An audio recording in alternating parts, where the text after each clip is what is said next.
држава треба да кажеме, овде не доаѓа странски капитал да инвестира ако нема корис, ако не ти ги чува работиците со ниски плати. Еве во примерен пример ќе земам 4-5, можда и 6.000 луѓе во Битола, Кромбер и Шубер се вработен. Значи платата пример минимална е 30-35. Другите што им поголемо искуство можда и 40-45. Работат во смени луѓето.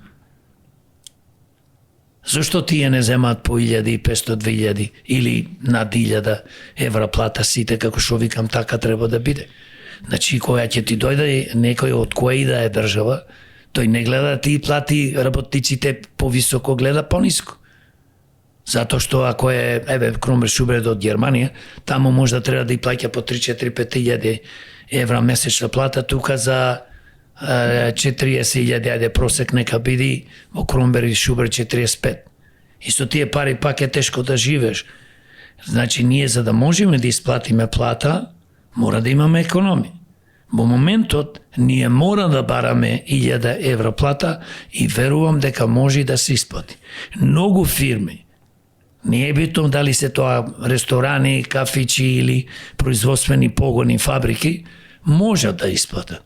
Но тие газдите, да кажеме, или ако е корпорација некоја, или ако се тргува на берзата, сакаат да си го држат профито. Што повеќе земат нив, нему е толку баш ретко има, значи, луѓе кои што се грижат за своите вработени, газдите, зборувам што имаат фабрики, фирми, ретко имаш и ќе каже, бе, јас имам денес, не денес, туку овиднина да давам плата, еве, 50-60 илјади.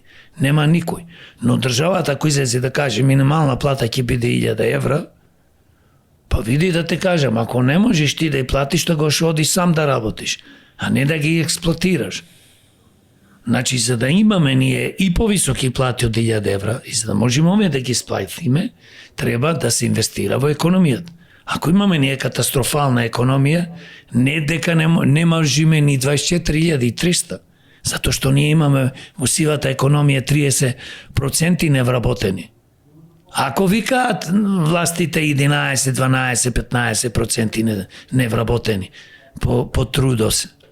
Значи, ние сме во една таква состојба каде што една влада не дојде да речи луѓе почнуваме да градиме економија. Бидејќи без економија нема ништо да имаме. Ни здравство, ни образование. Бидејќи за да има здравство, здравството се знае троши огромна сума на пари, образованието исто.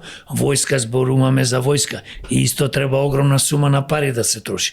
Што ние ќе земаме кредити за да ги плаќаме пензионерите, ќе земаме кредити да ги плаќаме здравствените работници, и полицијата, војската.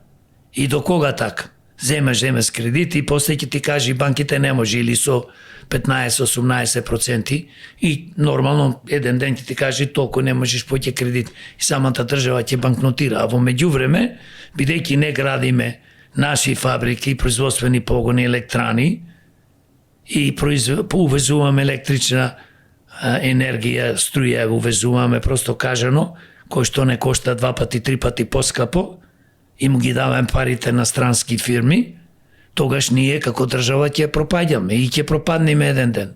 Ние сме сега пропадната економски. Кај си слушнал ти со 24-300 нова скапотија да може да се живе? Ова е невидена брука од властите, неспособни. Значи, цело време шо кажуваат, едните со други се напаѓаат, СДС ги напаѓа ДПМН, СДС, вие крадите, вие тендери. Абе, земите таму, почнете да градите нешто практично.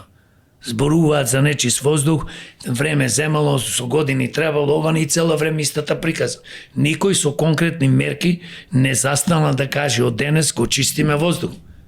Чистиме ѓубрето, чистиме, а ќе поминат со камионите. Орце првите 100 дена го исчисти вамо тамо и пак се Скопје е полно со ѓубре. И ќе почнам да му сликам, да види, и ќе му пуштам и на Орце и Македонија, не само Скопје, и во другите градови.